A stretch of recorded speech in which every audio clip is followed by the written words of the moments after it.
So today we're at the Alachua County Health Department to interview a lactation counselor and to bust some common breastfeeding myths. So can you please tell us what a lactation counselor is? Sure. A lactation counselor is just a mom who has breastfed at least one child for one full year. So we've had a lot of experience and have definitely encountered some myths and have helped other moms just to figure out how to get around some barriers that they may encounter while breastfeeding. Oh, perfect. So it looks like we're going to be getting a lot of information today. Yeah. So our first myth is that nursing too often may reduce milk production. So what would you suggest is a common breastfeeding schedule? Like what is it? What would a day-to-day breastfeeding schedule look like? Yeah, so it actually shocks moms that they should aim to breastfeed 9 to 10 times a day, which is approximately every 2 to 3 hours, which may seem like a lot, but the breast is actually like a storage tank, and so the more you empty it, the more it fills up. And if the feedings are not very often, or if they're restricted, then your body actually stops producing milk that is important for it to just be a continuous process so the baby can keep feeding at regular intervals. So that may mean waking up every 3 hours during the night to feed. Yeah, well, that's good to know, because sometimes even though at first it may be hard to continue with that schedule, essentially we're doing what's best for the baby. Yes, so. definitely.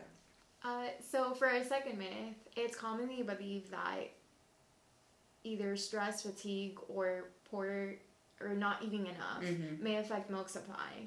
However, I've heard that either infrequent feedings, poor latch on, or baby positioning is what affects milk supply.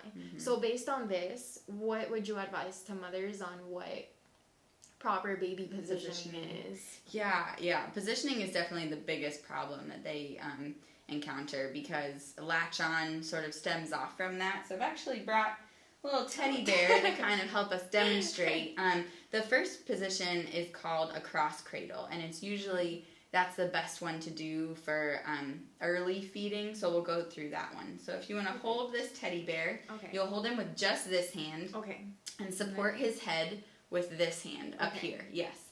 And you always want to, it kind of feels weird to hold the baby at this angle, but you want to make sure it's tummy to tummy, and then that way it frees up your other hand in order to help guide the baby's mouth to the breast and help him figure out how to latch on, because he's learning too, just like you.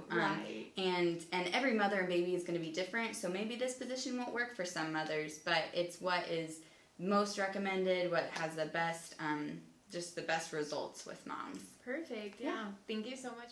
So our next myth is that babies get all the milk they need within the first 5 to 10 minutes of nursing.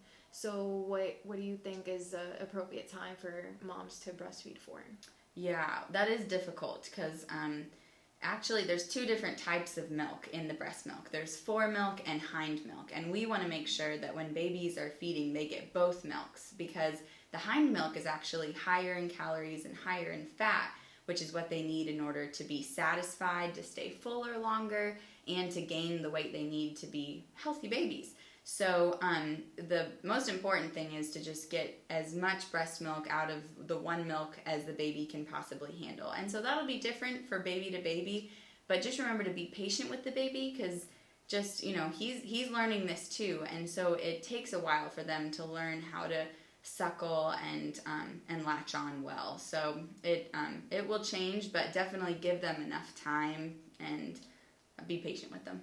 Great. Well, we sure busted a lot of common breastfeeding myths today. So if our moms want more information, what would you suggest to do? Yeah, well, first of all, I'd suggest they call the Alachua County Health Department. The number is 352-225-4343, and they can get set up with a prenatal counselor, which will help them with any questions or concerns that they have before the baby's born. That's all that means, is for prenatal, before the baby. And then they can also call that number to get set up with a lactation counselor, just like me, that will help them breastfeed and help them figure out schedule and things any problems that they may have to help them work through. And if they have more questions, they can come to the Alachua County Health Department and pick up an awesome brochure that we have that will help them access other resources as they need. Great. Well, thank you so much for your time and all the information you provided us. So, just to recap, try to breastfeed 9 to 10 times a day to allow your breasts to keep filling up with milk. Be patient with your baby during breastfeeding and try different feeding positions to see what works. Remember that this is new for them too. When your doctor gives you the go-ahead, don't be afraid to exercise. It's a great stress reliever and will help you keep up with your baby once he starts walking. If you have any questions, call 352-225-4343 and get set up with a lactation counselor today.